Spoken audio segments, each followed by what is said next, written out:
At narito na naman ang mainit na balita mula sa mundo ng politika. Isang malaking balita ang ating ibabahagi ngayong araw. Isang controversial na isyu ang bumangon na may kinalaman sa pamilya Marcos. Si President Coutinho Norte Jr. at Senatora Amy Marcos kasalukuyang nasasangkot sa isang malalang akusasyon ng katiwalian. Ang balita ay umabot na sa mataas na antas ng ating pamahalaan. Kamakailan lamang sa isang media interview, nagdesisyon si Vice President Sara Duterte na magsalita at magbunyag ng mga hindi inaasahang detalye na naglalantad ng mga kahihinalang gawain ng mga Marcos. Sa kanyang pahayag, inamin ni VP Sara ang ilang nakakabahalang impormasyon na kumakalat ukol sa katiwalian sa loob ng administrasyon ng kanyang mga katrabaho. Ayon kay Vice President Duterte, maraming pagkakataon na nakaranas siya ng mga hindi inaasahang interbensyon mula sa pamilya Marcos na nagdulot ng kakulangan sa transparency at responsibilidad. May mga bagay na hindi ko na kayang itago, pahayag ni VP Sara, at ito ay hindi na maaaring ipagkibit balikat pa. Pinagmumula ng maraming haka-haka ang mga akusasyon ng katiwalian sa mga Marcos. Ayon sa mga ilang ulat, posibleng may mga iligal na kontrata at proyekto na tinangkang ipasok ng ilang miyembro ng pamilya Marcos sa iba't ibang ahensya ng gobyerno. Mabilis na kumalat ang balita at makakuha ito ng pansin mula sa mga sektor na labis na nababahala sa kalagayan ng ating pamahalaan. Samantala, nagkaroon ng mga protesta sa ilang bahagi ng bansa bilang reaksyon sa pahayag ni VP Sara. Bagamat ang ilan ay nagbigay ng suporta kay Duterte, may mga kritiko din na nagsasabing ang kanyang pagsisiwalat ay isang taktika lamang para sa sariling interes. Habang patuloy ang isyu ng katiwalian, ang mga eksperto at mamamayan ay patuloy na nagmamasid at naghanap ng kasagutan. Ang mga pahayag na ito ay nagdulot ng maraming tanong at suspetsya sa mga galaw ng administrasyon. Kung ano ang mangyayari sa mga kasunod na hakbang ng pamahalaan, tanging ang panahon na lamang ang makakapagsabi. Ngunit isang bagay ang tiyak, ito ay isang usapin na tiyak magpapaigting sa tensyon ng ating politika. At yan nga ang mga balita ang ating pagkakatutukan, at kung bago ka pa lamang sa aking channel ay huwag kakalimutang mag-like, share and subscribe para updated ka sa aming mga bagong balita dito sa Tatak Pinas.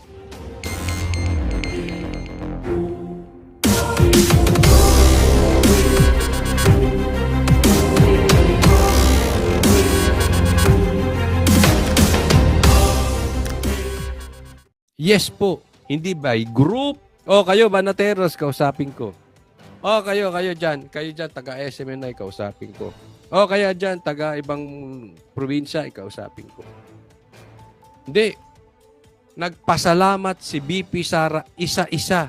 Binigyan kami ng oras. Kaharap namin siya one-on-one. Nagpasalamat siya, kinamayang kami. Alam mo, ibang klaseng politiko talaga ito si BP Sara.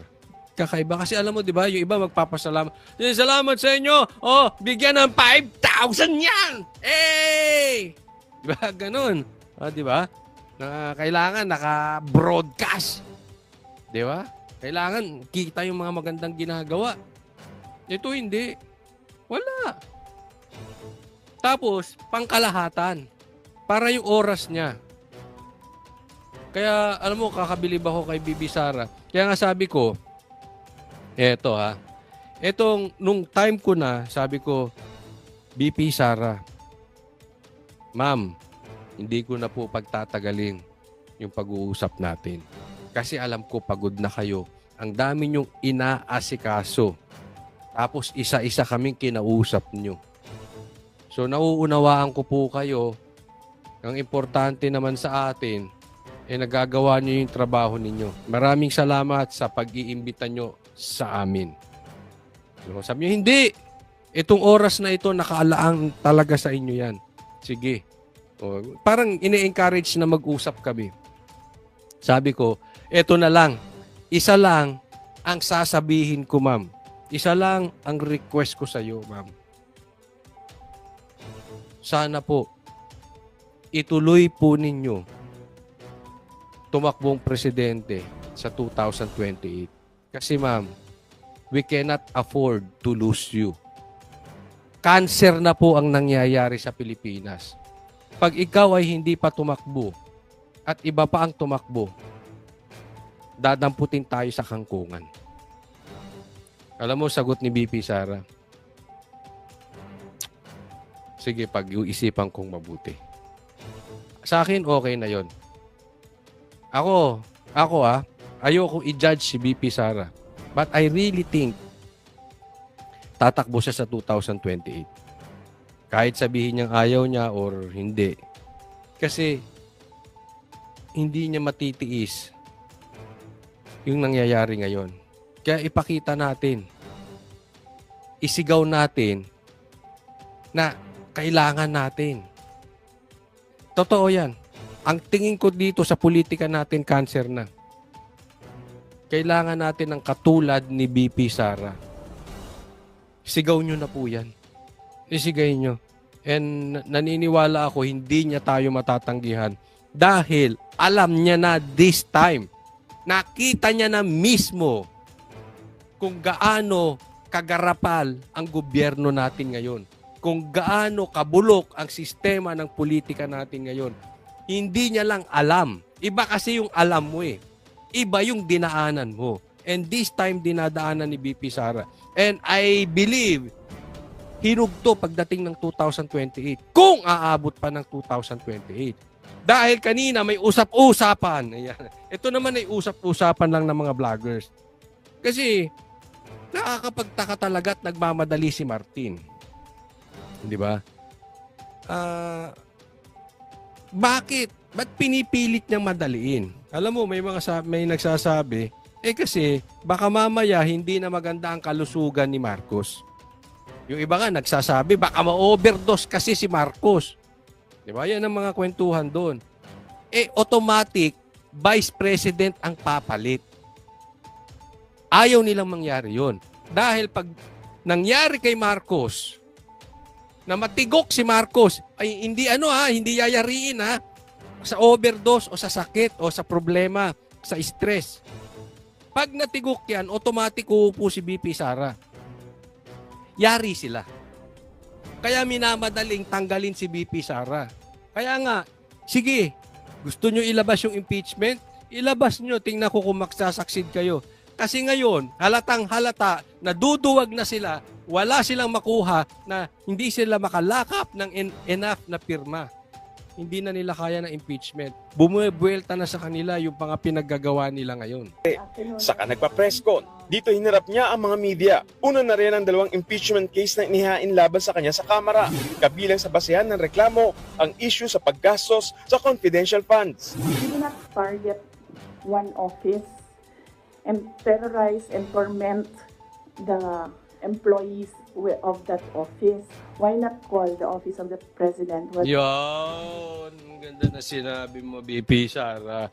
400 ang opisina na tumatanggap ng confidential funds. 400. Anong ginigisa? Isa lang. Office of the Vice President. At buti nagsalita na to. Matagal na nating sinisigaw yan eh. Hindi binibitawan ni BP. Ngayon binitawan niya na bakit hindi nyo maimbestigahan yung Office of the President. Pasok, Chua! Anong alam mo sinabi ni Chua? Ha? Etong congressman na ito. Ano sinabi ni Chua? Kasi ang iniimbestigahan nila, yung may yung walang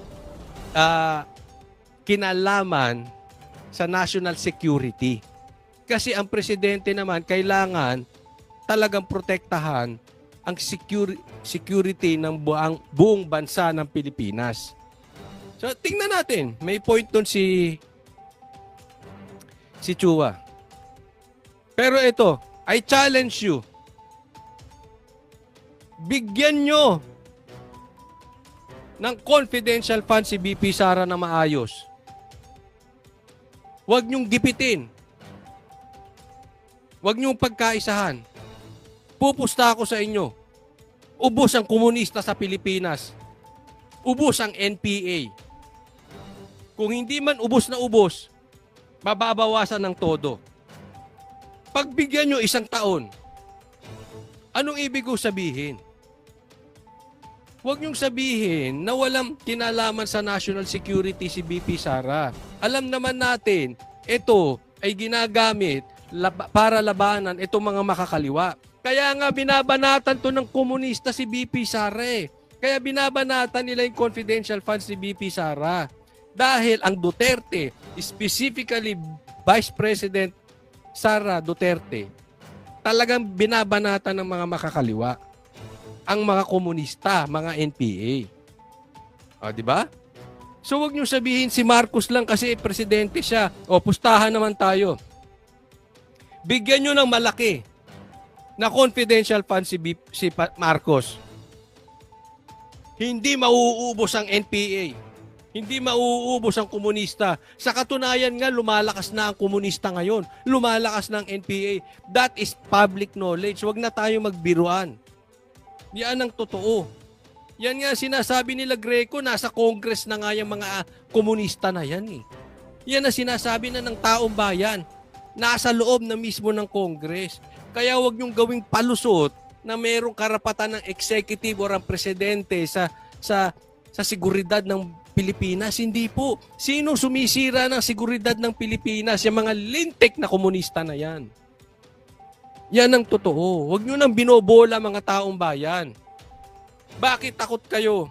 Pagbigyan nyo lang. Sige, pagbigyan nyo lang isang taon si BP Sara, bigyan yung confidential funds. Problema natin sa komunista, tapos. Problema natin sa NPA, tapos. Di ba? Kay Marcos, gagawin niya yan? Pwe! Lakas-lakas na nga ngayon. Billions and billions of confidential funds if you want to legislate. Dahil sa mga posibleng kaharaping reklamo, nagsabi na raw si dating Pangulong Rodrigo Duterte na magbibigay siya ng pera kay BP Sara para ipambayad sa mga abogado. Nagsabi ako na wag na lang siya magpadala ng pera dahil nakapaghanda naman na kami para sa impeachment case. Hindi naman daw takot si BP Sara kahit isyuhan pa siya ng warrant of arrest ng NBI. Kaugnay naman niya sa pagbabanta niya kina Pangulong Bongbong Marcos, First Lady Lisa Araneta Marcos at House Speaker Martin Romualdez. If I am detained, I want to be able to still see my children. So I have no plans of doing that. I have no plans. Oo, ang tapang talaga ni BP Sara. Yan din ata yung suot niya, no? Nung nag-ano kami. Kaya tignan ko nga sa pictures. Yan din ata yung sa press ko na yan. Yan na mismo. Oh, yan na yung suot niya. 'Di ba? Talagang iba si BP Sara. Inuuna niya ang taong bayan. Pero kabilib dahil hindi siya magtatago. Haharapin niya. Sinabi niya yan. Of leaving the country to hide. Nang matanong kung pinagsisihan Etong Zoom meeting na ito. Andyan po kami. At tinanong ko rin kanina si Dr. Badoy, good thing hindi siya pinatawag. Pero may mga pinapatawag po na NBI na umattend lang nung Zoom meeting na yan. Nag-Zoom lang kami. Kasi kailangan kumalat yung balita na habang andyan dyan si Atty. Lopez at inaatake, dapat dalhin sa ospital. Walang gumagalaw. So naka-Zoom kami. 'Di ba? Ang problema niyan, pinatawag ng NBI. At may mga nagsasabi sa akin, Coach Oli, huwag ka nang umattend nung Thanksgiving party ni BP Sara. Kasi baka kayo naman ang ipatawag sa Quadcom. Diba? May mga kapamilya tayo at kaibigan nagsasabi, naku, pagkakaisa-isahan kayo ng mga yan, talagang mainit eh. Mainit sila kay BP Sara at saka mga yung tumutulong kay BP Sara, talagang gigipitin. Iipitin nila. Kaya nga, again, sinasabi ko sa inyo, si Banat Bay nga, 7 ang kaso this year lang. Ganyan po nila ginigipit. No? Yan ang labanan ngayon. So, sabi ko, hindi. Wala na tayong magagawa eh. Nag-confirm na ako. And hindi naman tayo pwedeng takutin. Kasi kung tatakutin at tatakutin tayo, sino na magsasalita? So, pag ayaw nilang umattend tayo at ayaw nilang ma-meet natin si BP Sara, wag na lang. Ay, hindi pwede yun. Hindi po pwedeng ganon. Nasa demokrasya tayo. Ano ba tayo? Komunista.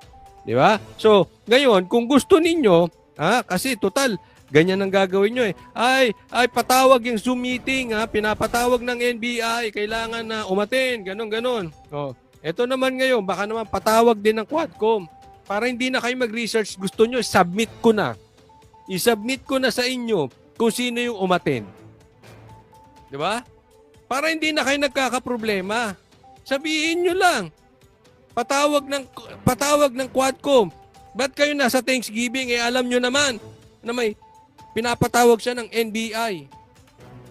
Di ba? Padaliin ko na trabaho nyo kasi si Barbers nga nagsumbong sa NBI imbis na sabi nga ni Attorney Topacio, gawaing tamad yan imbis na nag-research siya tapos naghabla siya. Anong ginawa? Pinaimbestigahan sa NBI, ipinasa sa NBI yung trabaho. Sabi, pambihira. O, para hindi nyo na pagtrabahuin yung NBI, submit na namin yung mga pangalan nandiyan dyan. Okay sa inyo. Diba? Para hindi na, tapusin na natin. Kasi alam mong gagawin niya, nananakot talaga papatawag namin yan. Ilang araw lumabas sa media, papatawag namin yung mga yan. Ano yung kay Barbers? Ganun din. Ipinaiimbestigahan sa NBI yan, imbis na idinimanda na lang. Ganyan ang labanan ngayon, takutan Di submit ko na yung pangalan nila, di ba? Niya ba ang mga sinabi niya tungkol sa Pangulo? Sagot ng bise. No, ma'am. Buti na yung alam nila, ma'am, na pag namatay ako, hindi talaga ako, I will not die in vain. Hindi naman grave threat yung sinabi ni BP Sara kasi pag namatay siya anyway, na-discuss ko na yan madalas na talagang nagbobobobohan lang itong mga Quadcom na ito. Pero inamin ng bise na may agam-agam siya sa ginagawang investigasyon ng NBI. I don't think magiging patas itong investigasyon na ito dahil kung nakita nyo naman yung mensahe ng Pangulo na sinabi niya na ganitong kriminal na gawain na hindi ko palalampasin. Meron ng bias. Tiniyak naman ng NBI na magiging patas ang investigasyon nila. Sabi nyo yan. Hindi kami naniniwala sa inyo. Hindi sa wala kaming tiwala sa NBI, ha? Hindi po sa ganun. Pero at this moment, at this season, at this government of Marcos, hindi kami naniniwala sa inyo. Alam nyo kung bakit? Si BP Sara nga hindi naniniwala Mas paniniwalaan namin si BP Sara kaysa sa inyo mga NBI. Kasi nakikita namin Kayo ginigipit ng Pangulo Si BP Sara kahit gipitin, pumapalag. Diba? So, hindi kami naniniwala sa inyo NBI. Hindi naman sumipot ang bise sa nire-schedule ng sabina. Nagpadala lang siya ng sulat kung saan itinanggi niya ang reklamong grave threats at paglabag sa Anti-Terrorism Act na posible ikaso sa kanya. She vehemently denied the accusation that she threatened the President, the First Lady, and the Speaker. Sa gitna niyan, umuusad naman ang inihaing disbarment case ni Larry Gadon para bawiin ang lisensya ni BP Sara bilang abogado. Ayon sa Korte Suprema, nasa agenda na nila ito at nakatakdang talakayin sa susunod na taon. Bago yan, mayroon pang nakabinbin na disbarment complaint laban sa bise dahil naman sa panununtok niya sa isang court sheriff nung alkalde pa lang siya sa Davao City. Galing nila, no? Ganyan sila maghalukay ng kaso. Ang tagal na niyan. 'Di ba? Halukay kaso talaga itong gobyerno. Para rekomendasyon tungkol dito. Case has been transferred from one justice to another because the justice assigned usually retires. So hindi pa na-actionan ng I don't know who's the current justice in charge for that. Nagbabalita mula sa frontline, Gary de la... Ito, tingnan po natin to Ayan, ito po yung kaninang nakausap ko po si BP Sara dyan. Shout out sa iyo, Coach Oli. Maraming salamat sa iyong suporta. Merry Christmas and a Happy New Year. Maraming salamat din sa iyo, BP Sara. And sana yung request ko, pagbigyan mo na. Ha? I hope you will be the next president. Sooner or later. Merry Christmas din sa iyo. And salamat sa suporta mo sa bansang Pilipinas. At eto naman yung isang video niya na pagsuporta niya kay Pastor Kibuloy. Mga kababayan, suportahan natin si Pastor Apollo Kibuloy para sa kaniyang mga pangarap para gumanda at mulambo ang ato ang nasod. Yun. Ang ibig sabihin ata nun nung Bisaya na yun, ginugel ko. Dan Fernandez, nakakuha ko sa iyo ng style. Si Attorney Google, Dan Fernandez. Ang ibig sabihin nata nun is para sa pag-unlad ng ating bansa. Yan. No? Pero kung may mga Bisaya dito, ilagay nyo na lang dyan sa comment section kung ano yun, ano ibig niya sabihin. Pero yun ang pagkakaunawa ko sa sinabi ni BP Sara according sa Google. Ito naman, pag-usapan natin. Itong magkapatid na budol-budol. Ito si Amy, budol-budol din. Pakinggan natin. Pirma na lang ng Pangulo ang kulang sa mahigit 6 na trilyong pisong 2025 national budget matapos itong aprubahan sa Bicameral Conference Committee. Kabilang na dyan ang kontrobersyal na pondo para sa akap ng DSWD na unang inalis sa bersyon ng Senado, pati na ang budget ng Office of the Vice President na hindi na nadagdagan. Nakatutok si Mav Gonzalez. Bago na aprubahan sa BICAM ang panukalang mahigit 6 na trilyong pisong 2025 national budget, nagkaroon daw muna ng mahabang diskusyon sa pondo ng ayuda para sa Kapos ang Kita Program o AKAP. Inalis kasi ito sa bersyon ng Senado. Ngunit ibinalik ng BICAM kung saan At discuss muna natin yan. Lagyan natin dito picture nito si Ana. Hi? Nawala na yung picture mo, Amy. O yan, yung picture ni Amy lagay natin.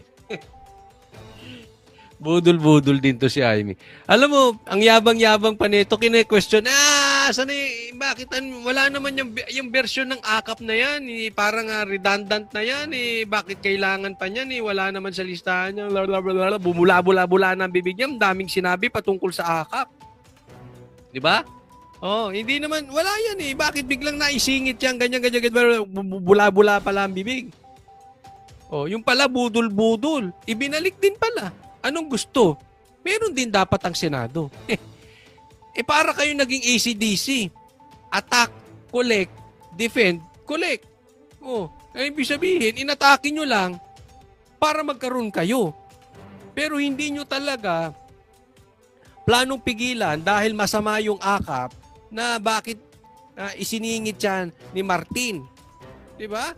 Ang issue dito, kung pangit yung akap na sinasabi ninyo, kung anong sinabi ninyo sa akap, whether applicable sa House at sa Senate, pangit yan. Di ba? Kung hindi maganda yan, ba't hindi natin kailangan, yan yung sinabi nyo Ang dami nyong kasiraang sinabi dyan sa akap na yan, kung ano-ano. Diba? Narinig nyo naman yung hearing, di ba? Kung ano-ano.